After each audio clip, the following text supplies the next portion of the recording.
Coming in. Hi everyone. So I haven't filmed in about 4 weeks. I've been kind of doing like little things here and there, but yeah, with the walking boot, for in case anybody is wondering, I am on my 4th week now, so I get to take it off at 6 weeks, and then full recovery is in about 3 months. So yeah, I pretty much, I fell. I was walking around showing some family around, and I was trying to navigate on the phone, and then there was a drop on the street, and yeah, I fell, and at first I didn't think that anything was wrong until I could barely take a step, and eventually it turned out that I had broken my 5th metatarsal, which is great, but the doctors did say that it was a very clean fracture, so it should heal well.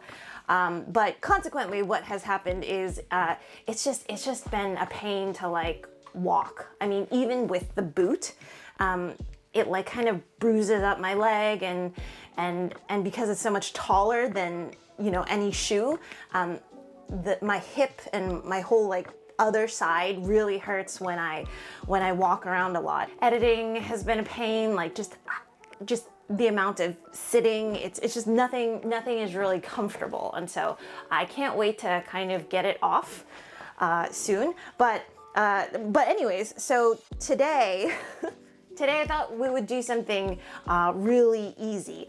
For Christmas, I got this book called Taste of Tibet, and it is done by some restaurant owners based in, I think, Oxford in the UK. And so they have a restaurant, they sell their radishes.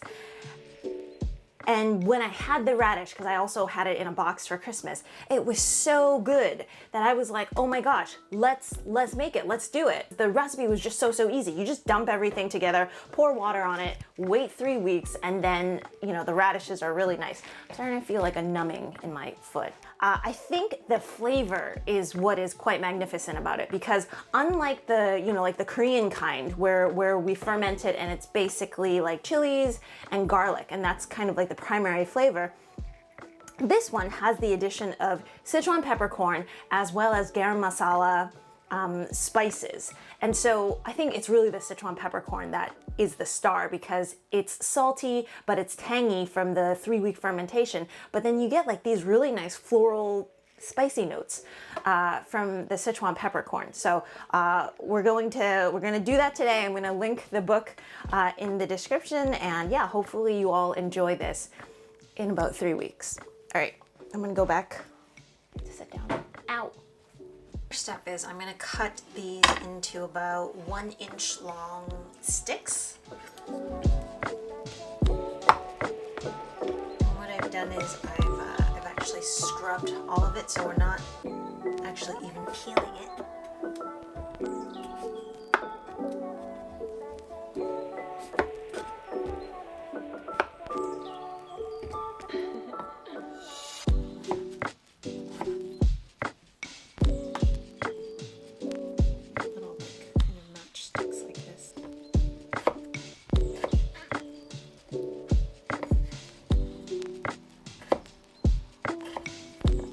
People might be asking me afterwards, but this is the Me Too Santoku knife, so kind of like your really basic chef's knife with a nice wooden handle. So I'll put all of the links to the knives in the description, but thank you so much to Nakano again for sending me these and having me test them out. They've been really actually quite sharp, quite nice to work with.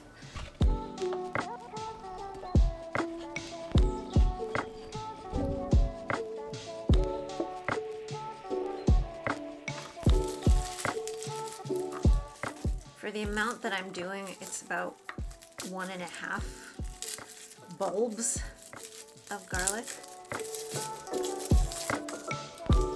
So yeah, you just want to peel all of this in whatever way you like.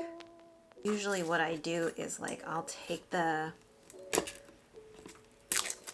connected end, and then I'll give it like a really small cut, and then usually the rest come off pretty easily, except this one. Yeah, so usually that is what I will do.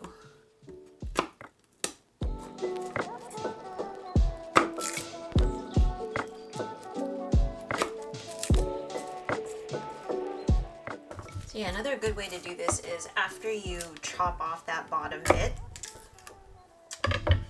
it loosens everything up. So what you could do is do that method where, if you've ever seen this, you stick all of the cloves in a bowl, and then you put a cover to the bowl, and then you just shake the bowl.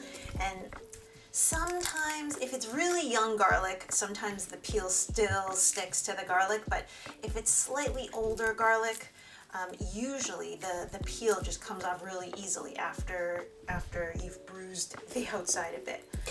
Okay.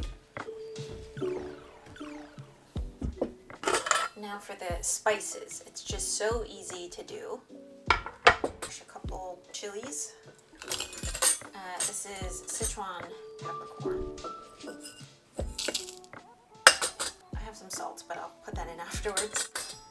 And then it actually recommended some garam masala spices, and I didn't have them in, well, I think I had them in whole form, but I definitely had them in mixed powder form, so I just added a little bit less. It's definitely not supposed to be ground. You can probably put it in one of those like coffee filters or tea bags or whatever, but the last time I just put this right in and it worked fine. So that's what I'm going to do here too. So can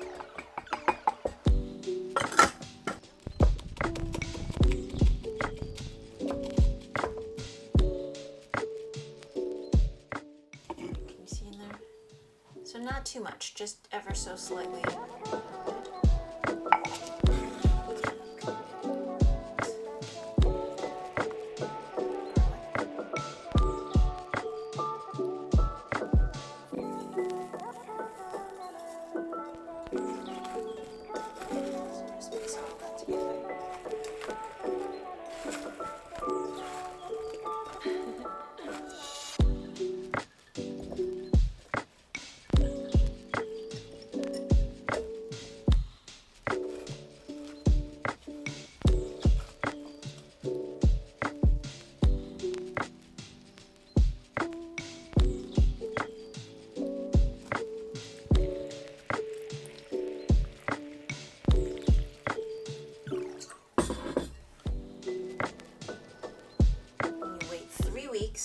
So that the lactic acid kind of turns these sour, and you're gonna get all of the flavor.